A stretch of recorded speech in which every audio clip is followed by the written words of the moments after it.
तो क्रांतिकारी जय भीम। जैसा कि आप सभी को पता है 14 अप्रैल वाले दिन रामपुर मैदान में जो घटना हुई थी और उसमें पुलिस द्वारा लाठीचार्ज हुआ था दलित समाज के ऊपर, जिसके खिलाफ मैंने तहरीर दी थाने के अंदर। और उसके बाद उल्टा पुलिस ने मेरे ऊपर एक्शन ले लिया था। तो जो प्रकरण हुआ था उसको मीडिया ने, जो रामपुर के पत्रकार है, अदर जो पूरे सहारनपुर से जो मीडिया है, सभी ने अलग अलग रूप से दिखाया और बताया कि मतलब मेरी गलती निकालने का काम किया, लेकिन ऐसा बिल्कुल भी नहीं था।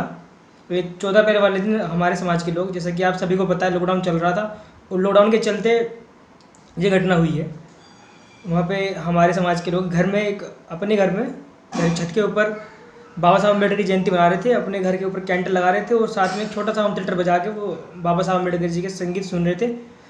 तभी वहाँ पे पुलिस आती है, क्योंकि जिस मोहल्ले की घटना है उसके बराबर में रामपुर मैदान का थाना पड़ता है। वहाँ से पुलिस आती है और पुलिस घर में घुस करके बिना किसी चेतावनी के, वहाँ पे जो लोग थे, तीन लड़के वहाँ पे थे जो मोमबत्ती लगा रहे थे, संगीत बजा रखा था उन लोगों ने छोटे से थिएटर से, तो उनके ऊपर बिना किसी चेतावनी के मारपीट की जाती है। ये घटना 14 अप्रैल 8:30 बजे की है। उसके बाद ये घटना मुझे 16 अप्रैल को पता लगती है। 16 अप्रैल को मैंने जाके रामपुर मैदान थाने में तहरीर दी इसके खिलाफ, और कोतवाल साहब ने मुझे आश्वासन दिया कि हम कार्रवाई करेंगे, लेकिन मुझे उनकी बातों से लग रहा था कि वो कोई कार्रवाई नहीं करेंगे। इसलिए मैंने जितने भी हमारे युवा थे व्हाट्सएप ग्रुप के माध्यम से सभी को ये बात शेयर की कि सभी भाई मेरा साथ दें। और जो ये घटना हुई है, जो संविधान विरोधी ये घटना हुई है, इस संविधान में कोई अधिकार पुलिस को नहीं दिया गया कि वो घर में घुसकर मारपीट करे। और वो लॉकडाउन का उल्लंघन भी नहीं कर रहे थे, क्योंकि सिर्फ वहाँ पे 3 ही लोग थे। पहली बात तो घर के अंदर थे, क्योंकि सरकार द्वारा निर्देशित कर दिया गया था कि अपने घर में रह के जयंती बनाई है, तो वो घर में रह के जयंती बना रहे थे। लेकिन पुलिस ने तानाशाही रवैया दिखाते हुए वहाँ पे लाठीचार्ज किया।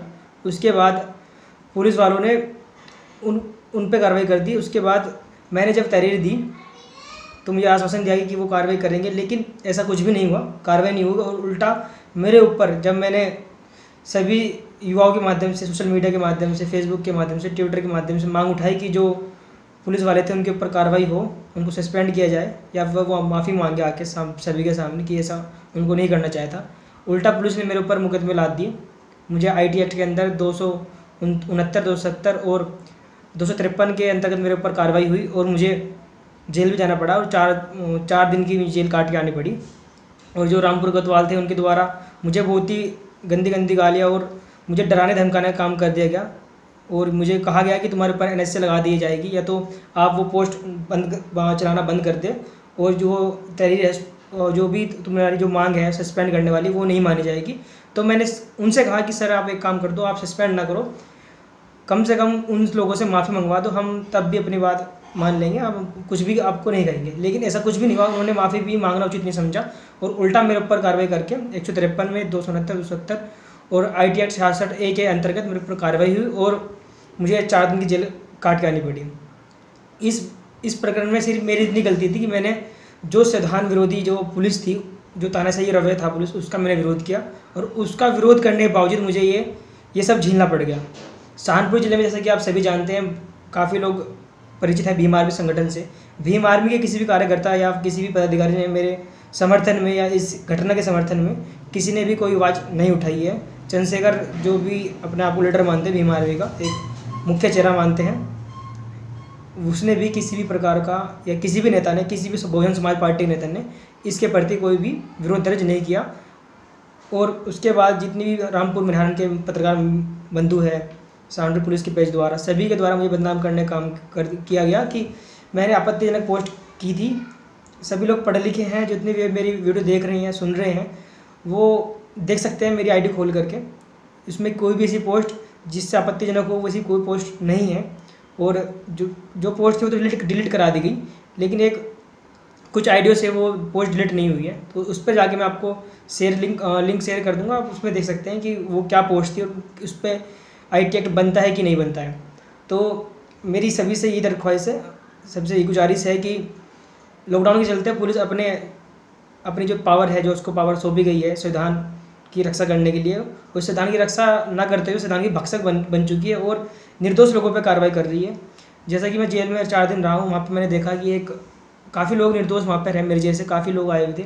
एक युवा थे वो, जो एक बार उसने बताया मुझे कि वो सब्ज़ी लेने गए हुए थे और सब्ज़ी ले जब वहाँ से वो आ रहे थे सब्ज़ी मंडी से, सब्ज़ी तो उनको मिली नहीं, मंडी बंद हो चुकी थी। तो उनको पुलिस ने उठा लिया और उनके ऊपर NDFC की कार्रवाई कर दी गई, जिसके अंतर्गत ये जो नशेड़ी टाइप के लोग होते हैं, जो फेम गांजा चरस इस तरह की जो इसकी इसमें लिंक करते हैं या इसको बेचते हैं या फिर इसका सेवन करते हैं, उनके ऊपर ये कार्रवाई होती है। तो उसके अंतर्गत उनके ऊपर कार्रवाई कर दी गई और वहाँ पर भी काफ़ी लोग निर्दोष भी थे और सभी लोगों ने मुझसे भी कहा कि हम लोग भाई फालतू में उठा ले गए हैं, हमारा कोई दोष नहीं था, घर से हम गए हुए थे। जिस भाई की घटना है उसके 2 बच्ची है, छोटी सी नई शादी हो रखी है, 2-2 साल की बच्ची है और उनके ऊपर कार्रवाई हुई है। काफ़ी लोग हैं, कुछ एक तो 70-80 साल की एज के बुजुर्ग थे जिनके सारे दांत भी नहीं थे, एक भी दांत नहीं था। उनको देख के काफ़ी हंसी भी आ रही थी और तो सभी लोग जो भी जेल के अंदर कैदी थे सभी लोग हंस रहे थे कि इनको कैसे उठा लिया पुलिस ने। तो मैंने पूछा कि आपको कैसे उठाया, किस केस में उठाया। तो उनका कहना ये था कि वो बैठे थे कहीं पर, कोई दारू वारू पी रहे होंगे, तो उनको पुलिस ने वहाँ से उठा लिया और उनके ऊपर भी NDPS के तहत कार्रवाई कर दी गई। काफ़ी युवाओं के ऊपर NDPS के तहत कार्रवाई हुई है, तो जिसका हमें विरोध करना चाहिए। पुलिस को ऐसा नहीं करना चाहिए, जो सही लोग हैं उन पर कार्रवाई ना करे, क्योंकि जो पुलिस कार्रवाई करे, तानाशाही रवैया दिखा रही है, इससे काफ़ी नुकसान हो सकता है समाज को, क्योंकि उनका मुख्य काम है संविधान की रक्षा करना, लेकिन वो संविधान की रक्षा ना करते। क्योंकि आप लोग सभी जानते हैं, काफ़ी न्यूज आप सुन भी रहे होंगे कि लोग कोरोना से कम मर रहे हैं, लाठी डंडों से, पुलिस की लाठी डंडों से ज़्यादा मर रहे हैं। तो ऐसा ना हो कि लोग इससे गुस्से में आ जाए या फिर से प्रभावित हो और पुलिस को ही महंगा पड़ जाए। तो ऐसी मेरा कोई भी ऐसा किसी बात को कहने का मेरा दंगा भड़काना है, कोई हिंसा भड़काना है, पुलिस के विरोध में बोलना नहीं है। कुछ लोग पुलिस वाले अच्छा भी कर रहे हैं, उनको सैल्यूट है, दिल से सलाम है, क्योंकि वो 18 घंटे ड्यूटी कर रहे हैं, हमारे लिए कर रहे हैं, लेकिन उनको सैल्यूट है। लेकिन साथ ही साथ जो लोग तानाशाही रवैया दिखा रहे हैं, संविधान से अलग जाके, जो उसकी सीमा है उससे अलग जा करके कार्रवाई कर रहे हैं, उसका मैं पूर्णतः विरोध करता हूँ। हम सभी को विरोध करना चाहिए कि देश हमारा संविधान, देश के अंदर संविधान सर्वोपरि है और संविधान के अंदर ही रह के हमें कार्रवाई करनी चाहिए। सभी पुलिस भाइयों, पुलिस कर्मी या मीडिया कर्मी से अनुरोध है कि गलत को गलत और सही को सही दिखाया जाए। देश को एक सांप्रदायिकता की तरफ ना धकेला जाए, एक एक कम्युनिटी को ज़्यादा टारगेट किया जा रहा है। तो ऐसा ना हो देश के अंदर काफ़ी, क्योंकि हिंदू मुस्लिम को लेकर मीडिया डेली देख रहे हैं, न्यूज़पेपर में भी, TV के माध्यम से, कि डेली मीडिया टारगेट कर रही है एक कम्युनिटी को, विशेष कम्युनिटी को। तो ऐसा नहीं करना चाहिए। सभी का देश है, सभी लोग मिलजुल के रहे, छोटी सी ज़िंदगी है, इसको प्यार से जिए और खुश रहे, स्वस्थ रहे, अभी कोरोना से बचे और अपने घर में सेफ रहे। इस वीडियो के माध्यम से मेरा इतने उद्देश्य था कहने का कि जो पुलिस कार्रवाई कर रही है इसको ऐसा नहीं करना चाहिए, जो बात सही है उसको सही दिखाया जाए। और जब बाबा साहब अम्बेडकर की जयंती बना रहे थे लोग, तो सिंपल सी बात कहना है, उन पुलिस वालों का कहना यह था कि आप लोग साउंड नहीं बजा सकते या फिर पटाखे नहीं पटका सकते। जब हमारे देश के प्रधान सेवक माननीय प्रधानमंत्री मोदी जी अपने एक आह्वान पर दीवे या मोमबत्ती जलवा सकते हैं, और उस दिन भी लोगों द्वारा पटाखे आतिशबाजी हुई है, तो जब वो करा सकते हैं, तो 14 अप्रैल वाले दिन हमारा अम्बेडकर जयंती लगती है, हमारे पूरे विश्व के अंदर मनाई जाती है। सबसे महान शख्स हैं बाबा साहब अम्बेडकर, जिनके द्वारा लिखित संविधान देश का चलता है, जिसके द्वारा देश चलता है, उनकी जयंती थी। और वो हम किसी भी लॉकडाउन का उल्लंघन नहीं करते, क्योंकि 144 ये कहता है कि 4 लोगों से ज़्यादा इकट्ठा नहीं हो सकते। तो हम अपने घर में ही थे, ना सड़क पे थे, ना किसी पब्लिक पैलेस पे थे, अपने घर में रहकर हम जयंती मना रहे थे। लेकिन जिस तरह से पुलिस ने लाठे डंडे वहाँ बरसाई हैं और काफ़ी घटनाएं सुनने में आ रही, देखने में आ रही, लेकिन लोग चुप है, लोग डरे हुए हैं कि किसी की नहीं चल रही। देखो, किसी चले ना चले, लेकिन जो संविधान है उसकी चलना बहुत ज़रूरी है। आप संविधान से बाहर निकल के कार्रवाई नहीं कर सकते, क्योंकि देश के अंदर संविधान सर्वोपरि है। ये देश पहले संविधान से चलता है, संविधान से चलेगा। किसी तानाशाही रवैये से, किसी सरकार से या किसी भी चीज़ से डरने की जरूरत नहीं है। जो भी संविधान के विरुद्ध है, यदि आपको लगता है संविधान के विरुद्ध है, तो आप भी वीडियो बनाएं और शेयर करें, अपनी बातें दिखाएगी कि पुलिस संविधान के विरुद्ध काम कर रही है। तो सभी भाइयों से मेरा इतना अनुरोध है। एक छोटी सी बात और है इसमें, कि जेल के अंदर हमारे कुछ युवा हैं, हमारे युवा तो सभी कम्युनिटी के युवा हैं, क्योंकि वो कैदी या फिर कोई जो क्रिमिनल है वो बाद में है, पहले एक वो मानव है। और वहाँ पर देख रहा था वहाँ पे मैंने देखा कि वहाँ पे एक एक बैरिंग के अंदर 70 से 80 या 80 100 के बीच में कैदी को भरा भरा डाल रखा है, और उसमें किसी के पास भी मास्क नहीं है कि और किसी भी तरह की सुविधा उपलब्ध नहीं है। यदि बाई चांस वहाँ पे किसी एक को भी कोई भी एक कोरोना से पॉजिटिव पाया गया, या फिर किसी को कोरोना, भगवान ना करे ऐसा हो, कोरोना पॉजिटिव मिल गया, तो उसका खामियाजा पूरी बैरिंग भुगतेगी, पूरी जेल भुगत सकती है, और वो वहाँ से बहुत ही स्प्रेड हो सकता है।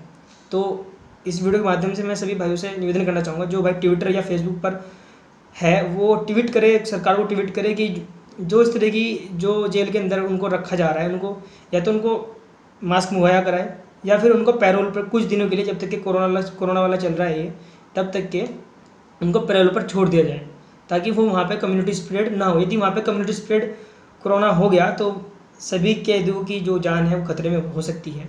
तो इसी वीडियो के माध्यम से एक सभी भाई शेयर करें इस बात को, और क्योंकि ये बात मेरी बात खुद की नहीं, मुझे जेल से ये जितने भी हमारे जेल में अंदर ये लड़के हैं, सभी ने ही मुझसे कहा कि सचिन भाई आप बाहर जाके इस आवाज़ को उठाए, और हमें, क्योंकि यदि यहाँ पे कोरोना फैल गया तो सभी को दिक्कत हो सकती है। वहाँ पे पुलिस वाले भी हैं, अधिकारी भी हैं, और कैदी भी हैं, क्योंकि कैदी वो बाद में, पहले वो मानव है।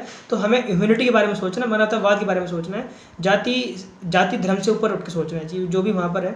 तो पहले उनकी जान प्यारी है, उसके बाद उनको कैद दी जा सकती है। तो मेरा इतने कहना है कि सभी भाई ट्वीट करें फेसबुक के माध्यम से, और मुझे सचिन बाबरे मेरी फेसबुक आईडी है, ट्विटर है, टेलीग्राम और व्हाट्सअप, या फिर व्हाट्सअप पे मेरा नंबर है, वो फेसबुक आईडी से ले सकते हैं, और ट्विटर पे मेरी आईडी सचिन बाबरे के नाम से है।